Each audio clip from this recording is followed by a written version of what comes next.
ಸಂಬಂಧಗಳನ್ನು ಜೋಡಿಸುವ ಕಾಲ ಮುದಗೊಳ್ಳುತ್ತಿದೆ. ಬುದ್ಧ, ಬಸವ, ಭೀಮ, ಋಷಿಮುನಿ ತತ್ವಜ್ಞಾನಿಗಳು ಕಂಡ ಕನಸುಗಳು ಬಿತ್ತಿ ಬೆಳೆಯಲು ನಮ್ಮ ಕರುನಾಡು ಹದಗೊಳ್ಳುತ್ತಿದೆ. ಜನಮನ ಸೆಳೆದ ಭರತಮುನಿಯ ರಂಗ ವಿಜ್ಞಾನ, ವೇದ ಧ್ಯಾನ, ಆಂಗಿಕ, ವಾಚಕ, ಆಹಾರ್ಯ, ಸಾತ್ವಿಕಂ, ಮಾನವಕುಲಂ ಒಂದೇ. ಇದುವೇ ಕಲ್ಯಾಣ ರಾಜ್ಯ. ಇದುವೇ ಕಲ್ಯಾಣ ರಾಜ್ಯ. ನೆರೆದಂತಹ ಮಹಾಸಭಿಕರೇ, ಶರಣು ಸೌಹೃದರೆಲ್ಲರೂ ಕೇಳಿ. ನಾವು ಬಂದಿರುವುದು ಒಂದು ಆಟ ತೋರಿಸಕ್ಕೆ. ಹಲವರು ತೋರಿಸುವ ಆಟ ಅದ್ಭುತ ಮಾಂತ್ರಿಕವಾಗಿರುತ್ತದೆ. ಬನ್ನಿ, ನಮ್ಮ ಆಟ ಅಂಥದ್ದಲ್ಲ. ಬನ್ನಿ, ನೋಡಿ, ಕಣ್ಣುಗಳ ಒಳಗಿನ ಕೊಳೆಯ ಜೊತೆಗೆ ಮನದ ಕೊಳೆಯನ್ನು ತೊಳೆಯುತ್ತದೆ.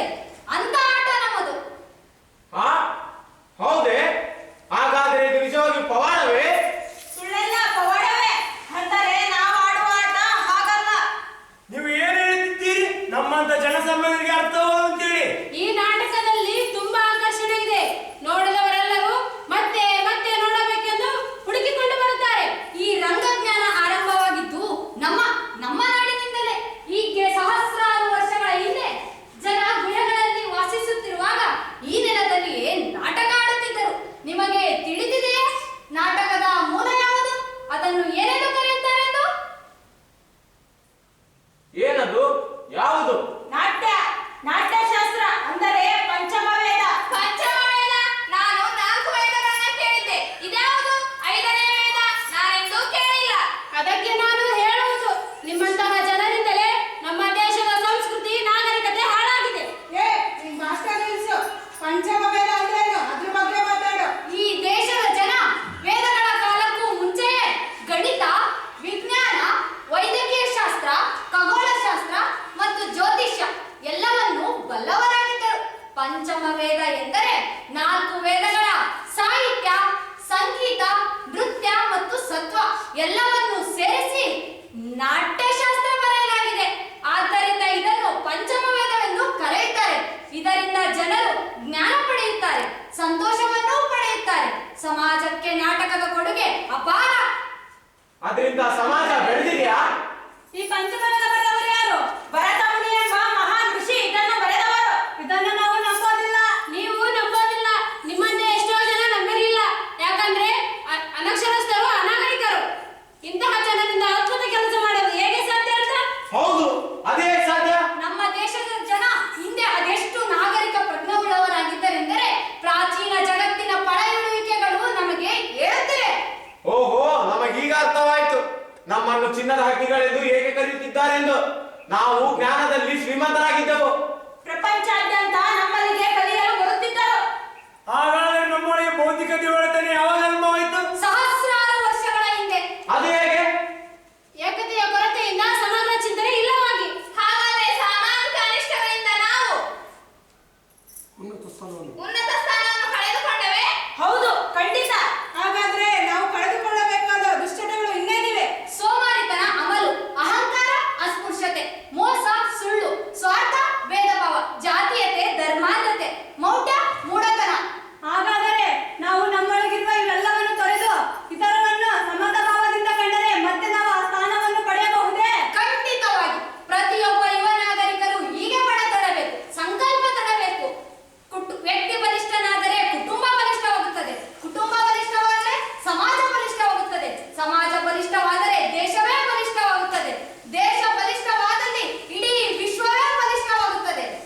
ಎಲ್ಲಾ ಜನರಲ್ಲಿ ಅರಿವನ್ನು ಹೆಚ್ಚಿಸಿದರೆ ಅಪರಾಧಗಳು ಕಮ್ಮಿ ಆಗುತ್ತವೆ. ಈಗ ನಾನು ನಿಮ್ಮನ್ನು ಕೇಳ ಬಯಸುತ್ತೇನೆ. ಯಾವುದರ ಬಗ್ಗೆ ಬಯಸುತ್ತೀರಾ? ಕೊರೋನಾ ಅವಧಿಯಲ್ಲಿ ಪ್ರಪಂಚಾದ್ಯಂತ ಕೊರೋನಾ ಮಾರಿ ಬಂದಾಗ ಜಾಗತಿಕ ಬಿಕ್ಕಟ್ಟು ಪರಿಣಮಿಸಿತು. ಆಗ ಭಾರತದಲ್ಲಿ ತಯಾರಿಸಲಾದ ಔಷಧಿಯನ್ನು ಇಡೀ ಜಗತ್ತಿಗೆ ನೀಡಿ ಉಚಿತವಾಗಿ ನೀಡಲಾಯಿತು. ಇದರಿಂದ ಲಕ್ಷಾಂತರ ಜನರ ಜೀವನೇ ಉಳಿಸಲಾಯಿತು. ಈಗ ನಿರ್ಗತಿಕರಿಗೂ, ಕಡು ಬಡವರಿಗೂ, ಮಹಿಳೆಯರಿಗೂ, ನಿರುದ್ಯೋಗ ಯುವಕರಿಗೂ ಪಂಚಭಾಗ್ಯಗಳನ್ನು ಉಚಿತವಾಗಿ ನೀಡಿದ್ದರಿಂದ ಸಾಮಾಜಿಕ ಜೀವನ ಮಟ್ಟ ನಿರ್ಗತಿಯಿಂದ ಮಧ್ಯಮ ವರ್ಗಕ್ಕೆ ತಲುಪಿದ್ದು ಸೌಭಾಗ್ಯವಲ್ಲವೇ? ಇದನ್ನೇ ಕಲ್ಯಾಣ ಕುಟುಂಬ ಎಂದು ಕರೆಯುತ್ತಾರೆ. ಈ ಜಗತ್ತು ಒಂದು ಕುಟುಂಬ ಎಂಬುದಕ್ಕೆ ಇದಕ್ಕಿಂತ ಉದಾಹರಣೆ ಬೇಕೆ? ನಾವೆಲ್ಲರೂ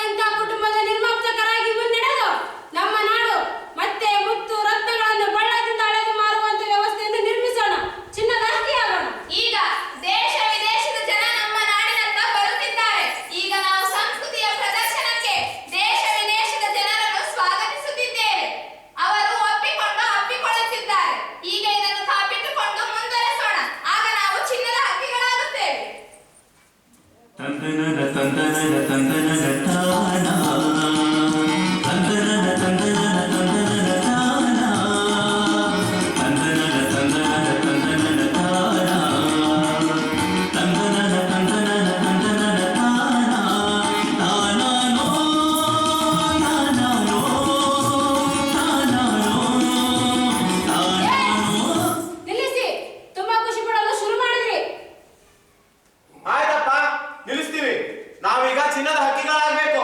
ಹೇಳು, ಅದಕ್ಕೇನೇನ್ ಮಾಡ್ಬೇಕು ಅದನ್ನ ಒಂದಿಷ್ಟು ಜನರಿಗೆ ತಿಳಿಸಿ ನಾವು ಜಾಗೃತಿ ಮೂಡಿಸಿದ್ದೇವೆ. ನೋಡ್ರಪ್ಪ, ನಿಮ್ಮಲ್ಲಿ ವಿದ್ಯಾವಂತರಾಗಿ ಬುದ್ಧಿವಂತರಾಗಿದ್ರೆ ಜನರಿಗೆ ವಿದ್ಯಾಬುದ್ಧಿಯನ್ನು ನೀಡಿ. ವಿದ್ಯಾವಂತ ಮಹಿಳೆಯರು ಮಹಿಳಾ ಸಬಲೀಕರಣದ ಬಗ್ಗೆ ಜಾಗೃತಿ ಮೂಡಿಸಲಿ. ಈ ಎಲ್ಲಾ ಜನರಲ್ಲಿ ಅರಿವನ್ನು ಹೆಚ್ಚಿಸಿದರೆ ಅಪರಾಧಗಳು ಕಮ್ಮಿ ಆಗುತ್ತವೆ. ಹೌದು ಹೌದು, ಮಹಿಳೆ ಬಲಗೊಂಡರೆ ಇಡೀ ದೇಶವೇ ಬಲಗೊಳ್ಳುತ್ತದೆ. ಹಾಗಾದರೆ ನಾವು ನಮ್ಮೊಳಗೆ ನಾಟಕದ ಮೂಲಕ ಜನರಿಗೆ ಅಕ್ಷರದ ಅರಿವು, ಮೂಢನಂಬಿಕೆಗಳ ಬಗ್ಗೆ ಅರಿವು, ಅಪರಾಧಗಳ ಬಗ್ಗೆ ಅರಿವು, ಎಲ್ಲರಲ್ಲೂ ಸಾಮಾಜಿಕವಾಗಿ ಜಾಗೃತಿ ಮೂಡಿಸೋಣ. ಹೌದು, ಈ ಮೂಲಕ ಮಾದಕ ವ್ಯಸನ, ಆರ್ಥಿಕ ಭದ್ರತೆ, ಸಾಮಾಜಿಕ ಸುಧಾರಣೆ, ಉತ್ತಮ ಆರೋಗ್ಯ ಇವುಗಳ ಬಗ್ಗೆ ಅರಿವು ಮೂಡಿಸೋಣ. ಜಾತಿ ಮತ ಧರ್ಮವನ್ನು ತೊಲಗಿಸಿ ಮತ್ತೊಮ್ಮೆ ಬಲಿಷ್ಠ ಕಲ್ಯಾಣ ರಾಜ್ಯವನ್ನು ಕಟ್ಟೋಣ. ವಿಜ್ಞಾನದ ಜ್ಞಾನವನ್ನು ಹೆಚ್ಚಿಸಿ ಇತರರನ್ನು ಅವಲಂಬಿಸದೆ ಸ್ವಾಭಿಮಾನಿಗಳಾಗೋಣ.